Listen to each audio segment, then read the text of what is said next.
You know the feeling. Your head is full of plans, and somehow your day is full of nothing. You have genuine ambition, not fake, not performative. You can see what you want clearly. You can even explain it to people in a way that sounds mature. You want to write the thing, build the thing, get fit, learn the skill, change the job, fix the pattern. And then the afternoon arrives, and you are staring at your phone like it is anesthesia. And the worst part is not that you wasted time. It is that you cannot explain the gap between what you want and what you do without using the word lazy. So you start calling yourself that, and it becomes identity, and identity becomes heavier than the work. So let's be clean about what is happening, because this channel is not here to romanticize discipline, and it is not here to shame you either. It is here to describe a mechanism accurately enough that you can stop taking it personally. Most of the time, ambitious but lazy is not a character flaw. It is a nervous system response to scale, because the brain does not experience your goal as an idea, it experiences it as a load. And when the load feels too big, too uncertain, too exposing, or too costly, your system does what it was built to do. It reduces threat and conserves energy, and it does that by pushing you toward whatever is easiest to complete right now. Not because you are weak, but because completion is calming.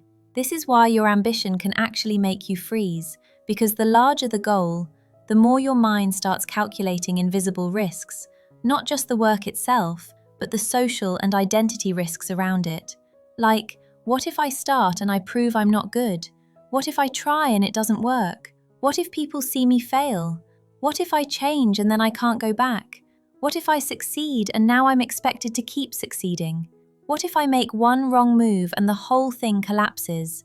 And the brain hates open loops. It hates unclear stakes. It hates tasks that cannot be completed in one clean step. So instead, it selects something that can be finished fast, something that gives you a closed loop and a dopamine micro-reward, a scroll, a video, a snack, an email refresh, because those are predictable, and predictable is safe. If you have ever judged yourself for not wanting it enough, I want you to notice something more precise.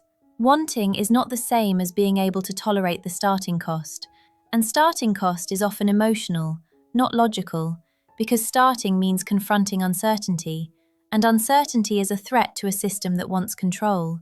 So the resistance you feel is not proof you don't care. It is often proof you care, and you are afraid of the consequences of caring. This is where the first lever comes in, and it is not a motivational quote, it is a design principle. When a task is vague, your system fills the vagueness with threat, and when a task is specific, your system can act. So the real problem is not laziness, it is that your goal is a fog. Get fit is fog, write a book is fog, learn coding is fog, build a business is fog, and fog triggers scanning. Scanning triggers avoidance, and avoidance gets mislabeled as laziness. So we do not fight your avoidance with willpower. We reduce the fog until your system can move without needing inspiration. And the smallest unit of fog reduction is not make a plan, it is make a next step. Not the next 10 steps, not the whole mountain, just the next step that is so small it cannot trigger the threat system, because the nervous system does not negotiate with your long-term vision. It negotiates with the next 2 minutes. This is why the 2-minute rule works, but not because it is cute. It works because it changes what your brain is evaluating. It stops asking, can I do this entire hard life change? And starts asking, can I tolerate 2 minutes? And the answer is usually yes. And that yes matters because the brain trusts action more than intention. Action is evidence. Intention is imagination. And imagination can feel good without changing anything, which is exactly why some people get trapped in planning, researching, and talking, because the mind rewards the story of the future as if it is progress. And it can become a substitute for progress, like dreaming about becoming the samurai while never training, because dreaming gives you identity without discomfort. So if you relate to that, do not shame yourself. Just notice the trade you've been making. You've been buying the emotional relief of, I'll start later, at the price of, I don't trust myself. And that is an expensive deal. Now the second lever is about friction. Because habits are not built from motivation, they are built from the path of least resistance. And right now, the path of least resistance is not your goal. It is your default soothing behavior, your phone, your tabs, your snacks, your television, your endless one more thing. And again, I am not moralizing this. Soothing is a real need. But the issue is that you are using high-intensity soothing to medicate the discomfort of starting, and then wondering why the low-intensity work cannot compete. So we do one simple redesign: reduce friction for the behavior you want and increase friction for the behavior that steals your momentum. Not dramatically, not like becoming a monk, just enough that your nervous system can choose differently when it is tired. Because tired systems do not choose based on values, they choose based on friction. This is why routines are not about discipline personality, they are about removing decision fatigue, because the moment you have to decide, your brain starts negotiating, and negotiating is where you lose.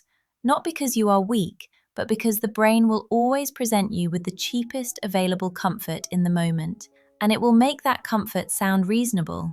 It will call it rest. I deserve a break. I can't do good work like this. I'll do it when I feel better. And sometimes those are true, but often it is just threat logic wearing polite language. So instead of asking yourself to be strong, you set one cue that makes starting more automatic. Shoes by the bed, the document already open, the guitar on the stand, the notebook on the table, the water ready, the app blocked until noon. The smallest beginning preloaded so you do not have to negotiate your way into motion. Because the hardest part is not doing the work, it is crossing the threshold into it.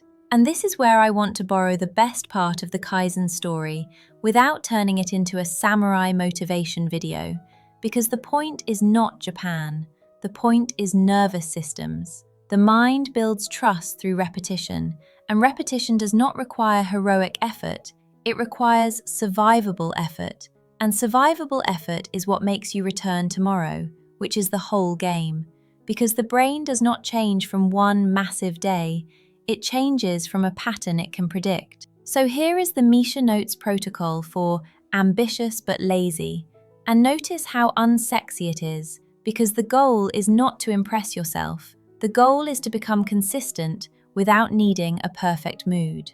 First, shrink the task until it stops feeling like a referendum on your worth. Not write the book, but open the document and write one sentence. Not get fit, but put on shoes and walk for 2 minutes. Not learn the skill, but practice one chord. And yes, this can feel stupid, and the part of your brain that wants a dramatic transformation will hate it, but that part is not your friend right now, because it wants intensity, not continuity, and continuity is what builds identity that lasts. Second, set a tiny routine cue that reduces starting cost, because you are not designing for your best self, you are designing for your tired self, and tired self needs rails, not lectures, and the cue can be physical, visible, and embarrassingly simple, because simple is what survives friction. Third, use the 2-minute rule as a doorway, not a punishment, because the rule is not, you must do 2 minutes. The rule is, you only have to do 2 minutes. And if you stop after 2 minutes, you did the thing, you kept the contract, you trained the part of your brain that learns trust. And if you continue, that's fine too. But continuing is optional, because the outcome we are after is not a perfect session. It is proof that you start. And now a quiet truth that people miss. A lot of laziness is actually fear of disappointment, because disappointment hurts more when you are ambitious. If you do nothing, you can protect your identity. You can tell yourself you would have been great if you tried. But the moment you try, reality enters. And reality is where the ego panics. So your system chooses comfort, and comfort keeps the fantasy intact, which is why procrastination can feel strangely protective. So if you want one reframe that is actually useful, here it is. You are not lazy, you are protecting something. And the question that creates leverage is not, how do I force myself? It is, what am I trying to avoid feeling? Boredom, incompetence, shame, uncertainty, being judged, not being special, not being fast. And once you name what you're protecting, you can design around it with smaller steps, clearer tasks, and less friction. Because the point of this channel is not to turn you into a productivity robot, it is to give you authorship. And authorship starts when you stop using global labels like lazy and start using accurate language like, my system is avoiding a starting cost. Because accurate language reduces shame, and reduced shame reduces avoidance. And then you can do the one thing your ambition has been begging for. You can begin. So today, do not make a promise to change your life. Make a promise to start something for 2 minutes. Not because 2 minutes is impressive, but because 2 minutes is a vote, and votes add up. And the most dangerous lie your inner voice tells you is that you need to feel ready before you act. Because readiness is often the result, not the requirement. If you're ambitious but stuck, you don't need a new personality. You need smaller steps, less friction, and one repeatable doorway into action.